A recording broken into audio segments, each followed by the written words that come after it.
నాకు నిన్నటి నుంచి ఆ విషెస్ వస్తున్నా కూడా నాకు కలలాగే ఉంది.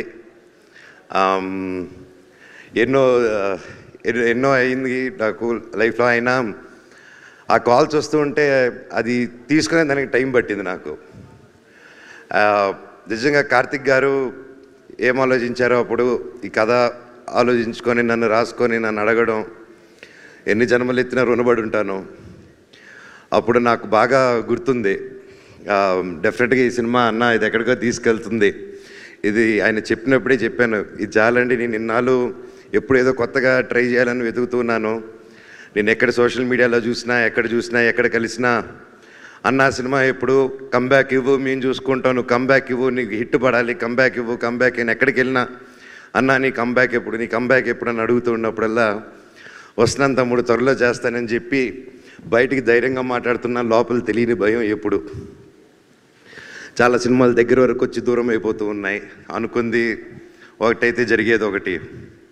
సో ఇలాంటి టైంలో నాకు అప్పుడు సినిమాలు చేయకుండా ఏం చేయాలని ఆలోచించే టైంలో కార్తిక్ గారు రావడం, నిజంగా నన్ను నమ్మడం అండ్ తేజ గారిని నమ్మడం, అలాగే విశ్వా గారు కూడా మమ్మల్ని అందరినీ నమ్మి ఈ సినిమా చేయడం నిజంగా హ్యాట్స్ ఆఫ్. కార్తిక్ గారు మీలాంటి ఒక డైరెక్టర్ని, టెక్నీషియన్ నా లైఫ్లో చూడలేదండి. అండ్ దగ్గర నేను చూశాను. I'm really blessed. But one thing I can say director గారు, మీరు నన్ను నిలబెట్టలేదు, నన్ను నా కుటుంబాన్ని నిలబెట్టారు సార్ మీరు. అది అంటే ఎప్పుడు నాకు తెలియని ఒక భయం ఉంది, ఇన్ని రోజులు ఎక్కడా చెప్పలేదు. నేను పెరిగిన విధానం, నా పిల్లల్ని అలా పెంచగలుగుతానా, అలా చూసుకోగలుగుతానా అని చెప్పి రోజు ఒక చిన్న భయం ఉండింది నాలో. ఆ భయాన్ని చంపేశారు సార్ మీరు. Thank you so much.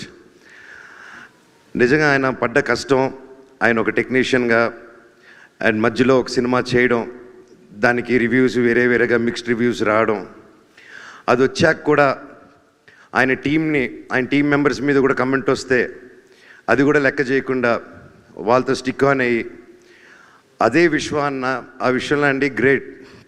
ఒక సినిమా వాళ్ళ సొంత ప్రొడక్షన్లు అలా అవుతూ మళ్ళీ ఆ సినిమా కంటే ఇంకా పెద్ద సినిమా చేస్తూ దానికి సపోర్ట్ చేశారంటే నిజంగా అది ఎంతో పెద్ద గుండెంటే తప్ప చేయరండి అది. నిజంగా హ్యాట్స్ ఆఫ్ విశ్వా గారు. నేను ఎప్పుడు చూడలేదండి ఎప్పుడు ఇలాంటి మనిషిని నేను. Your really awesome sir. అలాగే నన్ను కానీ ఆ టైంలో ఆయన చెప్పినట్టు హనుమాన్ రాకముందు, ఆ టీజర్ రాకముందే తేజాని నమ్మి, నన్ను నమ్మి, ఇంత పెద్ద సినిమా డైరెక్టర్ గారిని నమ్మి, ఎంతోమంది చెప్పుంటారు మన వస్తే ఎందుకు సినిమా వాడి చాలా రోజులైంది సినిమా చేసి ఇంత పెద్దది ఏంటని 100% చెప్పుంటారు. ఆయన అదంతా దాటి కూడా కేవలం ఒక టాలెంట్ని నమ్ముకొని, నా మీద నమ్ముకొని ఈ సినిమా చేయమని రోజు నీకు ఎక్కడికో వెళ్తావు, ఇది నమ్ముతావు, నువ్వు చేయంటే 100% నన్ను నమ్ముతున్నాను, డైరెక్టర్ గారి మీద నమ్మకం ఉంది అన్నాను. ఒక 3 years నిలబడి చేశారంటే హ్యాట్స్ ఆఫ్ సార్.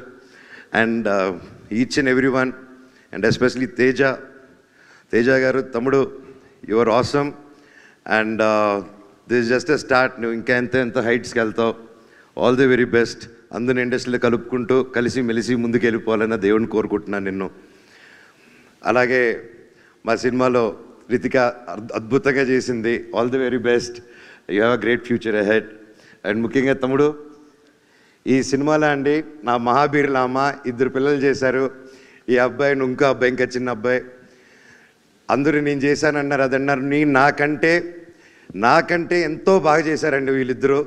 అండ్ నిజంగా లెర్న్ టు లాట్. ఇంత చిన్న వయసులో ఇంత బాగా చేశారంటే నా పోర్షన్ ముందే అయిపోయింది. అది చూసుకొని యాస్టీసు ఆ ఎమోషన్ అది క్యాప్చర్ చేసి దాన్ని ఇంకా యాంప్లిఫై చేసి ఆ క్యారెక్టరు నేను స్క్రీన్ పైన లేకపోయినా నువ్వు వచ్చి లేపింది. యూ సస్టైన్డ్ ఇట్ తమ్ముడు. I love you.